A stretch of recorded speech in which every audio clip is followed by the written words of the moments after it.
मेरा नाम मानसी है और मैं कक्षा 9वीं की छात्र हूँ। मैं आज आपको रहीम जी के बारे में और रहीम जी के दोहे समझाऊंगी। तो चलो देखते हैं। रहीम जी का जन्म लाहौर जो पाकिस्तान में है सन 1556 में हुआ था। रहीम जी अरबी, फारसी, संस्कृत और हिंदी के जानकार थे और रहीम जी के काव्य का मुख्य विषय था श्रृंगार, नीति और भक्ति। रहीम जी अकबर के दरबार में हिंदी कवियों में इनका महत्वपूर्ण स्थान था। तो रहीम जी के प्रमुख कृतियां भी है रहीम सतसई, सिंगार सतसई, मतनाष्टक आदि। अभी हम रहीम जी के दोहे देखते हैं। पहला है रहीमन धागा प्रेम का, मत तोड़ो चटकाए, टूटे से फिर न मिले, मिले गांठ परी जाए। रहीम जी कहते हैं कि प्रेम का धागा बहुत नाजुक होता है, इसलिए हमें इस धागे को ध्यान से रखना चाहिए। अगर ये धागा एक बार टूट जाता है तो वापस नहीं जुड़ता है और अगर जुड़ भी जाता है तो उसमें गांठ पड़ जाती है।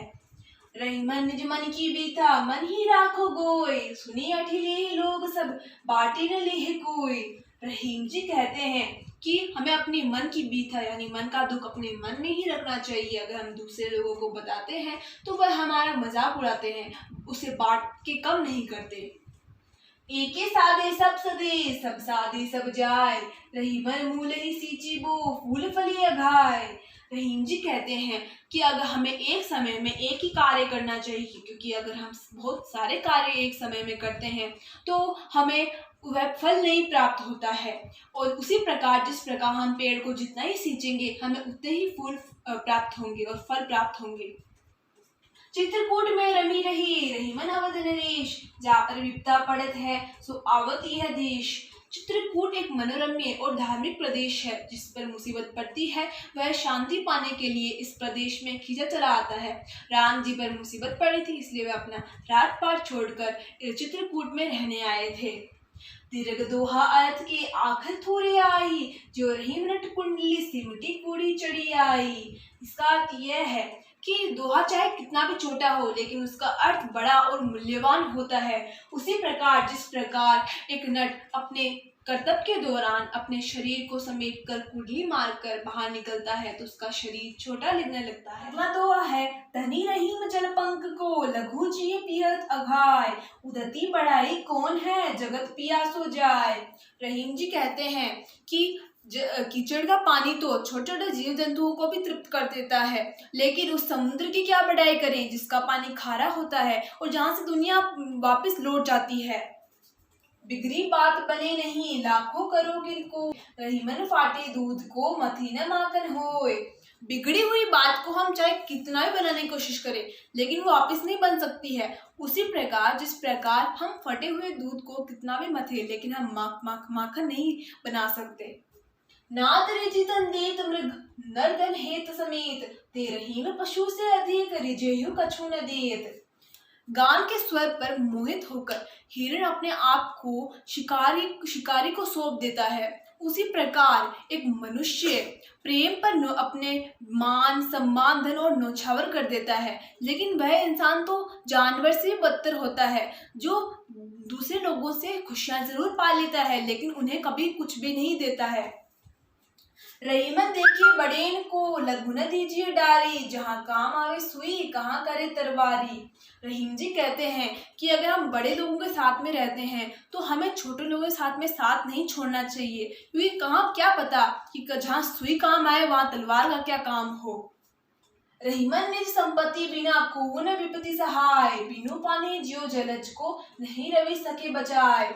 चाहे अगर हमारे पास संपत्ति नहीं है, अगर हमारे पास धन नहीं है तो मुसीबत में हमारी कोई सहायता नहीं करेगा। उसी प्रकार जिस प्रकार एक कमल को पानी के बिना सूरज भी नहीं बचा सकता है। रहीमन पानी रखिए, बिनु पानी सब सून, पानी गए न उबरे, मोती मानुष चून। रहीम जी कहते हैं कि पानी को बचाइए, क्योंकि पानी नहीं होगा तो सब कुछ सूना सूना रहेगा। अगर पानी नहीं होगा तो मोती की चमक नहीं रहेगी, पानी नहीं होगा तो मनुष्य का मान सम्मान नहीं रहेगा और पानी बिना तो हम आटे को भी गूंथ नहीं सकते हैं, इसलिए हम रोटी भी नहीं बना सकते हैं। इसलिए मैं यहीं पे अपने दोहे का अंत करती हूँ। धन्यवाद। मैं अनन्या कक्षा 9 आज आप सबके साथ रहीम जी के कुछ दोहों की व्याख्या करना चाहती हूँ। रहीम जी का जन्म 1556 में लाहौर जो कि अब पाकिस्तान में हुआ था। उनका पूरा नाम अब्दुल रहीम खान खाना है। तो हमारा पहला दोहा है, रहीमन धागा प्रेम का मत तोड़ो चटकाए, टूटे से फिर ना मिले मिले घाट पर ही जाए। अर्थात रहीम जी कहते हैं कि प्रेम का धागा अर्थात प्रेम का बंधन बिल्कुल धागे के समान होता है। यदि एक बार धागा टूट जाता है तो उसे वापस जोड़ा नहीं जाता, और यदि उस धागे को जोड़ा जाता है तो उसमें गांठ पड़ जाती है। रिश्ते भी ठीक उसी प्रकार होते हैं, यदि उनमें एक बार दरार आ जाती है तो वह पहले जैसा नहीं हो पाते। हमारा अगला दोहा है, रहीमन निज मन की बिठा मन ही राखो गोए, सुनिए ठिले लोग सब बाकी न रहे कोई।